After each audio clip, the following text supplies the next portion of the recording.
And welcome back to the Homemade Podcast of Sports with your host, Jay Pops. Morning to everybody out there. Yes, guys. Yes. Am I still upset about that loss? Yes, I am. But am I going to continue to think about that loss? No, I'm not. All right, so we're going to have to move on. You know, whether people like it or not. We're just going to have to simply continue to move along, and we're just going to have to back this team, and we're going to have to back Jimbo Fisher, okay? Because at the end of the day, we all know that this team can go out and beat anybody who they want to beat, okay? That's just that.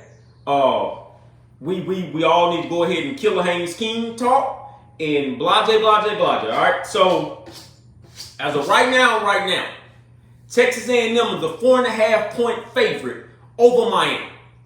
Why are they a 4.5-point favorite over Miami? I don't know. I really don't. Because we all just sat here, including Miami fans, sat here and witnessed them lose a ball game to Appalachian State. Now, however, I will say this. All credit goes to Appalachian State for winning that football game. All right? You came down here. You got a check. Okay, once again, you got to check, and you beat the number 6 team in the country. It is what it is. So, now going forward, you got a next game up ahead that has a lot of recruits there. So, this game here will define two things. Your college football season, and it's going to define your recruiting class for 2023. As of right now, everybody's pretty much locked in. But them guys that you want to come out and watch you, including the high 4 and 5-star wide receivers, in which Appalachian State can put that up and say, hey man, look, they had 56 this and they had 1 that. Anywho, that's going to define everything. Okay? Once again, we're a 4.5-point favorite over Miami. What did they have to do to win this football game over Miami? You got to go out there and you got to beat you. Okay? If that comes with just running the football down their throats, then you have to do that. If nothing else is working but just running the football, use A-Chain, use LJ, use Amari Daniels, and use Le'Veon Moss. You have literally 4 high-rated 4-star running backs on that roster. Use them. Use them. A lot of people like the offensive line play. That's going to help you as well. That last game that we just watched, what was the offensive line waiting on you to do? Run the football. Because we had got on their behinds all the week before about them not running the football. Their mindset coming into that game, oh man, we're going to run the football. You didn't do any of that. This game here, you do that. Okay? You do that. You run the football. It's a Miami fan in here right now talking about we're going to stop all of them. I will tell you this. The reason why they are a 4-point favorite over Miami is because we all seen Miami play Southern Miss. They didn't look good neither. They won their game, but they didn't look good neither. That's the reason why they're giving you a 4.5-point favorite. Miami has issues. I don't know where the issues at because I just haven't sit down and watched Miami. I'm not sure, but I think they have offensive issues as well. Both of these teams are looking at each other. But as of right now, Texas A&M is the favorite. Okay? What does Texas A&M have? You got the quarterbacks with an S. Regardless of people bashing Haynes King and saying Max Johnson. It doesn't matter who you throw out there on that field. You have the quarterbacks with an S. Okay? You got the running backs. All right? I think you got the offensive line, if I'm not mistaken. You got the defensive line. You got the defensive backs. My God, shout out to the defensive backs. Because they're just not giving up anything. They're not giving up anything. Okay? You have that. You got the linebackers. All right? Your only problem and your only excuse right now is that on that defensive side of the ball, they're very, very young. They are very young. And I would give Jimbo Fisher all the credit in the world because for him to step up and say, no, man, I'm going to use these youngsters. He's using them. All right? He is using them. He's definitely using them. Everything he told them in recruiting that, hey man, you're gonna get a chance to see the field. Well, he's giving them all a chance. Okay, so it was a lot of guys. It's a lot of guys that has been injured, including Bryce Foster. But Bryce Foster's only one man. Okay, and that's the center. He's only one man. He is the leader on that offensive line. I will say that. But Leighton Robinson is the senior leader. Okay, everybody needs to go where Leighton is going. You go where Leighton is going all the time. All right, so the reason why they hype Haynes King up, and I saw them all, and I heard them on ESPN still hyping them up, although we was down.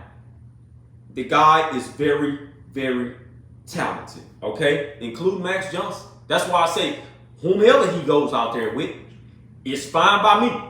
But Haynes King is very, very talented. What we all want to see Haynes King do is just take the game over. Take the game over. I mean, literally take it out of whomever hands and say, no, I got this. Take it over, man. What we want to see from that offensive playbook, in which I don't think we're going to see half of that offensive playbook anymore. And this is the problem, and this is where we got hung up at. We were looking forward to the Miami game, and now it's this week. You were looking so much forward to it to where this is a repeat of what happened last year before the Alabama game. This is a repeat. It's a repeat, man. And I really can't believe what I'm seeing. Like, we done this against Mississippi State. And we lost to Mississippi State by 2 points. Now you do this against Appalachian State and you lose by 3 points. So it's adding up. The only thing that will get this team going is that the loss came very early in the season. I'm not going to lie to you. You couldn't have asked for a better loss than right now. Right now. Because this isn't the meat of your schedule. The meat of your schedule is Miami and going forward. Because after Miami, you have Arkansas. After Arkansas, you have Mississippi State. You have to go one game after one game. Okay? And now we got Miami, baby. How do you shut Miami down? You shut the running game down. You stop the run. You make Tyler Van Dyke beat you. And just like I said, as of right now, our defensive backs, they aren't the issue. The defense period isn't the issue. It's the offense. So what do? You lean on, yes, I did say this, the better time to lose is early in the season. I did say that. And I'll back up everything that I just said right there. You don't lose late in the season because that's when you're supposed to be clicking and going. You don't lose late. You better get that loss out now. See how it feels now. And then you build from that loss and you keep going on an undefeated run. So yes, I meant what I said. You need to lose early. So you got it out your system. Now everybody on that team knows how it feels to lose. The only problem is that you lost against App State. There wasn't no SEC opponent here.